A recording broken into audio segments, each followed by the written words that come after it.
네, 코스닥의 히든 챔피언 알아보겠습니다. 키움증권 오현진 애널리스트 자리하셨습니다. 안녕하세요. 네, 안녕하십니까. 네, 먼저 시장 주요 이슈부터 살펴보겠습니다. 일단 코로나 변이 바이러스인 오미크론의 불안감에 급락을 했던 미국 증시가 급반등을 했고 우리 시장도 장 초반에는 굉장히 분위기가 좋았는데 지금은 조금 흔들리고 있는 상황입니다. 그리고 미증시에서 필라델피아 반도체 지수가 4%까지 오르면서 신고가를 경신했거든요. 네, 어떻게 맞습니다. 보셨나요? 네, 사실 말씀해주셨던 오미크론 같은 경우가 저희 이제 주말부터 네. 저번 주 금요일에 글로벌 증시에 영향을 끼치면서 많은 걱정이나 우려를 가지고 이번 주 시작을 했었는데 사실 기존의 어떤 저희가 처음에 팬데믹이 시작됐던 작년 3월을 제외하고는 그런 어떤 코로나에 대한 대유행으로 인한 증시가 큰 타격을 입었던 적은 없었어요. 뭐 여러 가지 백신에 대한 대응책이나 아니면은 글로벌 공급망이 줄 만한 어떤 큰 이슈가 아닌 이상 큰 영향이 없었는데 오미크론 같은 경우도 일단은 그렇게 보시는 게 맞다고 판단이 되면서도 사실 어떤 글로벌 제약사들의 백신에 대한 대응이나 이런 부분이 한 2주 정도는 네. 더 지켜봐야 가시성이 보일 것으로 보여져서 그때까지의 일부 변동성은 좀 있지 않을까라고 판단을 하고 있습니다. 네. 그러니까 반도체주에 좀 훈풍이 불었는데 지금 오 연구원님께서 항상 저희에게 IT 부품 쪽에 대해서 네. 많이 말씀해 주시잖아요. 네. 그래서 오늘 이 주가 상승이 굉장히 또 시적절하게 잘 나오신 것 같은데 네. 지금 BH를 지난주에 말씀을 해주셨죠. 네네. 근데 오늘 상당히 잘 가고 있습니다. 지금 한 8% 가까이 오르다가 현재 7.1% 오르고 있는 상황인데 네. 이러한 급등세 좀 어떻게 점검을 해봐야 될까요? 네, 뒤에서 말씀드릴 오늘 뭐 반도체 기판 관련된 업체들이랑도 사실 BH의 주가 흐름이 크게 상관이 없지는 않은데 네. 사실 BH 같은 경우에는 물론 모바일 쪽이긴 하지만 디스플레이용 쪽으로 FPCB를 주요 사업으로 하고 있다고 보시면 될 것 같아요.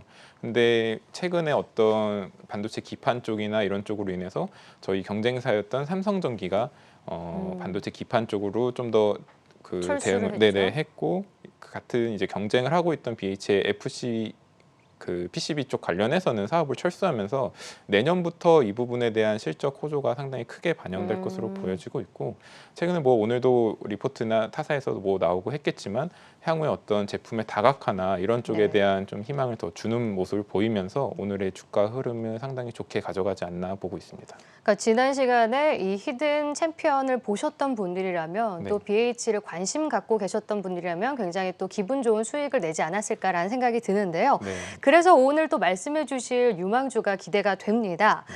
어제 리포트 2개를 또 쓰셨더라고요. 네, 맞습니다. 먼저 첫 번째 종목은 어떤 종목인가요? 첫 번째 말씀드릴 종목은 해성 DS입니다. 해성 DS요. 네. 역시나 이제 기판 쪽으로 저희가 봐야 될까요? 네, 맞습니다. 사실 어저께 자료 내면서 이제 전반적인 어떤 반도체 기판 관련된 산업을 점검을 해봤었는데 사실 이미 뭐 심텍이나 대부분의 중소형 반도체 기판 업체들의 주가 흐름은 상당히 가파랐었어요. 근데 그럼에도 현재 시점에서 내년의 실적 가시성이나 이런 점을 확인을 해보면은 여전히 이쪽 기판 관련해서는 저희 여러 가지 반도체 부품 이슈가 있겠지만 수급적으로 가장 타이트한 산업 중에 하나다라고 판단을 하고 있고요. 해성 DS 같은 경우도 같은 관점에서 좀 보시면은 충분히 수혜가 가능할 것으로 보여질 것 같아요.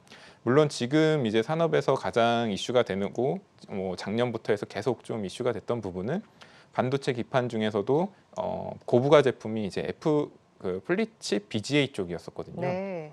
근데 해성 DS 같은 경우에는 그런 쪽의 제품을 아직은 출시를 하고 있지는 않지만 사실 대부분의 주요 업체들이 지금 고부가 제품에 대응하는 데 지금 바쁘다 보니까 오히려 비메모리가 아닌 메모리용 패키지 기판이라든가 아니면 뭐 메인 기판 쪽에 대한 쇼티지가 내년에 좀 더 심각해질 것으로 보여지고 있어요.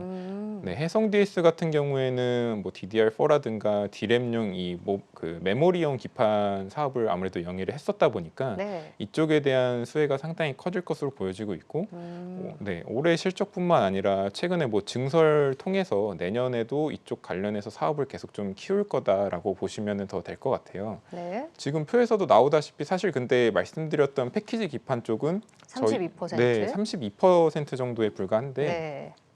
나머지 70% 정도를 하고 있는 리드 프레임도 네. 이제 상당히 이게 주력이군요. 네, 맞습니다. 근데 리드 프레임이 이제 반도체 칩을 올려서 부착하는 그런 금속 기판이라고 네네. 저희가 봐야겠죠. 네, 맞습니다. 네. 이쪽도 이제 기판의 종류 중 하나인데 저희가 패키지 기판 쪽은 앞서서 이런 반도체의 영향을 상당히 크게 받았으면은 이 리드 프레임 쪽은 차량용에 대한 반도체가 지금 대당 반도체 수가 늘어나고 있는 네. 부분에 대한 수혜를 본다고 보시면 될 것 같아요. 아시다시피 최근에 자동차 자체가 워낙에 뭐 스마트화 되다 보니까 전장 부품이나 여러 가지 반도체가 지금 많이 탑재가 되고 있는데 이쪽에서도 계속 쇼티지가 나고 있고 이쪽에서 해성 DS가 납품하고 있는 리드 프레임 같은 경우에는 다른 리드 프레임과 다르게 좀 더 뭐 기금속이나 이런 걸 이용해서 더 신뢰성을 좋게 가져가야 되는 제품이다 보니까 상당히 진입 장벽이 있고 거의 뭐 일본의 몇 개 업체나 대만의 몇 개 업체를 제외하고는 유럽 쪽의 주요 고객사 뭐 저희가 많이 알고 있는 ST 마이크로라든가 네. 여러 대형 유럽 차량용 반도체 고객사를 대상으로는 해성 DS가 상당히 공고하게 협력을 하고 있다라고 보시면 될 것 같아서 사실 올해 실적도 올해 실적인데 3분기 실적 같은 경우에도 그 시장 예상치를 훨씬 뛰어넘는 영업이익을 보여줬었거든요. 네. 이러한 추세가 4분기에도 유지가 될 거고 말씀드렸던 패키지 기판에 대한 수혜까지 지속이 되면은 내년에도 실적 가시성, 성장 가시성이 상당히 크다라고 보시면 될 것 같습니다. 네. 그러니까 리드 프레임 쪽에 대해서 조금 더 여쭤보면 그 차량용 반도체 시장의 성장세와 함께 할 거라는 생각도 들거든요. 네. 그러니까 계속 가속화된다면 이 리드 프레임이 진입 장벽도 굉장히 높기 때문에 이에 따라서 함께 더 수요가 늘어나지 않을까라는 생각이 드는데요. 네, 맞습니다. 사실 수요가 늘어나고 최근에 사실 자동차가 부품 수급 때문에 출하가 많이 안 되는 거에 대한 네. 우려가 있었는데 그거랑은 별개로 지금 차량 대당 늘어나는 반도체 수가 늘어나다 보니까 계속해서 수요 쪽에서는 증가하고 있다라고 보시면 될 것 같습니다. 그리고 패키지 기판 쪽에서는 이제 그동안에 비메모리 수요가 최근에 늘어나다 보니까 메모리 쪽을 많이 만들지 않았었는데 이젠 또 내년에는 그 공급 단가가 올라갈 수 있는 메모리 쪽으로의 수요도 다시 늘어나서 패키지 기판의 실적도 좋아질 것이다라고 말씀을 해주셨습니다. 네. 네, 알겠습니다. 해성 DS 이렇게 알아보도록 하고요. 다음 종목도 궁금한데요. 어떤 종목 가져오셨나요? 네, 다음 종목도 이제 패키지 기판 관련 수혜주인 코리아 서키트입니다.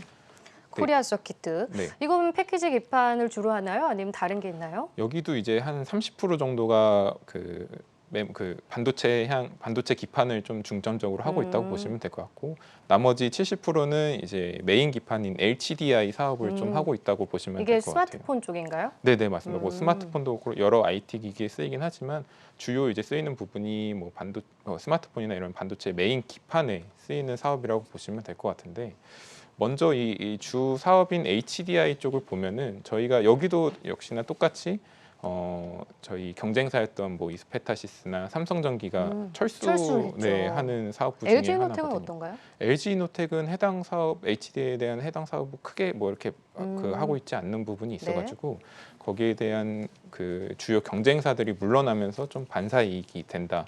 물론 어떤 스마트폰에 대한 전방 시장이 좀 닫혀 있지만서도 경쟁사가 물러나면서 충분히 반사 이익이 가능한 이게 BH처럼 반사 이익에 대한 기대감 속에 또 주가의 업사이드를 더 노려볼 수도 있다라는 시각인가요? 네, 맞습니다. 아무래도 뭐 성장 쪽이야 뒤에 말씀드린 패키지 기판 쪽에서 성장이 있다고 하지만 매출 비중이 큰 본업 자체에서도 충분히 앞서 말씀드린 BH와 같은 구조적인 성장이 가능하다는 점은 상당히 주가 측면에서도 투자 모멘텀으로 작용이 될 것으로 보여지고 있습니다. 네. 그리고 연결 자회사가 인터플렉스가 있던데요. 이게 3분기 좀 흑자 전환을 했잖아요. 네, 그리고 맞습니다. 또 계열사 시그네틱스도 좀 양호한 흐름을 보이고 있는데 이쪽에 대해서는 좀 어떻게 보고 계신가요? 네, 사실 코리아 서키트가 실적에서 발목을 잡았던 부분이 말씀드렸던 자회사 실적 부진 영향이 여태 동안 좀 있었었거든요. 특히 인터플렉스 같은 경우도 워낙에 어떤 실적의 변동성이 크다 보니까 연결로 실적을 잡았을 때 계속 작년 같은 경우도 그렇고 적자를 기록할수록 좀 안 좋은 영향을 코리아 서키트에 미쳤었는데 인터플렉스 같은 경우에 3분기 흑자 전환을 했고 그 주된 요인이 저희 아시다시피 폴더블 폰에 S펜이 탑재되면서 그쪽에 이제 디지타이저가 들어가게 되는데 여기에 대한 수혜로 이제 인터플렉스가 사업이 상당히 성장을 하고 있고 사실 이게 일시적으로 끝나는 게 아니라 폴더블 폰 같은 경우에는 계속 성장을 하고 있고 저희 4분기 같은 경우에는 또 삼성에서 플래그십 그 제품이 나오면서 역시나 계속 디지타이즈에 대한 수요가 있을 것으로 보여져서 더 이상 이렇게 예전처럼 그 자회사로 인한 실적 발목 잡히는 일은 없을 거고 오히려 좀 실적 성장세를 더 함께 지금 뭐 누리는 수혜를 같이 할 수 있다라고 보시면 될 것 같습니다. 그리고 이 반도체 기판 쪽에서는 FCBGA라고 네네네. 플립칩 볼그리드 네. 어레이 맞나요? 네, 그러니까 맞습니다. 이쪽 관련해서 좀 설명을 해주실까요? 네, 사실 플립칩 BGA라고 하면은 여러 가지 저희가 뭐 그 패키지 기판이랑 반도체와 그리고 기존의 메인보드와의 어떻게 연결하는 형식에 따라서 이름이 좀 달라지는 건데 이 말씀드린 FC BGA가 저희 작년부터 시작된 19년도부터 시작된 이 반도체 어떤 기판, 패키지 기판에 대한 쇼티지를 만들었다고 보시면 될 것 이게 같아요. LG노텍도 그래서 최근에 진출했더라고요. 네, 맞습니다. 뭐 삼성전기나 LG노텍 같은 대형사들도 집중을 하고 있고 사실 PCB 업체들의 주요 글로벌 업체들도 전부 이쪽으로 대응을 하고 있는데 이쪽이 사실은 쇼티지가 났었던 게 저희 아시다시피 뭐 AI라든가 뭐 GPU, CPU 서버용 이런 다량의 고연산 그 AP가 그 반도체가 이제 쓰이게 되면서 대면적 그리고 뭐 기술의 발전이 필요한 FCBGA가 계속 더 수요가 많이 늘어났다고 보시면 될 것 같아요. 거기에 따라서 이제 그 제품도 자체도 고부가 제품이고 수요도 계속 늘어나다 보니까 대형사들이나 주요 업체들이 이쪽으로 이제 그 적극적으로 대응을 하고 있고 공장 증설이나 여러 가지 대응도 작년부터 본격적으로 시작을 하고 있는데 사실 뭐 당장 내년부터 풀리는 물량 자체가 상당히 일부고 FCBGA 같은 경우에는 초기 수율 같은 걸 잡기가 상당히 어렵거든요. 네. 그래서 당장 뭐 내년까지만 해도 이러한 부품 수급의 불균형이 쉽사리 끝날 것 같지는 않고요. 저희 코리아 서킷도 관련해서 이쪽 사업에 상당히 공격적으로 투자를 지금 하고 있고 실제로 3분기부터는 양산도 하고 있으면서 이쪽 관련한 내년까지의 뭐 실적 성장은 FCBGA 쪽으로 된 그 패키지 기판이 이끌 것이다라고 보시면 될 것 같습니다. 네. 그리고 또 제품 믹스 관련해서도 개선될 가능성에 더 초점을 맞추는 리포트도 많던데 어떻게 네네. 보고 계시나요? 말씀드렸던 이제 기존의 어떤 패키지 기판 30% 정도 영위를 했던 부분이 제품에 대한 믹스가 아무래도 저부가 제품이나 위주로 많이 있었는데 최근에 이런 고부가 제품에 대한 투자가 계속 이어나면서 양산할수록 이제 효율도 더 늘어날 거고 갈수록 이쪽 관련된 패키지 기판의 제품 믹스가 훨씬 더 좋아질 것으로 기대를 하고 있습니다. 그러다 보니까 앞으로 향후에도 외형 성장도 외형 성장인데 같이 따라오는 이제 마진이나 영업이익에 대한 성장도 상당히 좋아질 것으로 기대를 하고 있습니다. 네, 알겠습니다. 오늘 이렇게 패키지 기판 관련주를 할 수 있는 해성 DS와 코리아 서킷까지 살펴봤습니다. 지금까지 코스닥 히든 챔피언 키움증권 오현진 애널리스트와 함께 했습니다. 고맙습니다. 네, 감사합니다.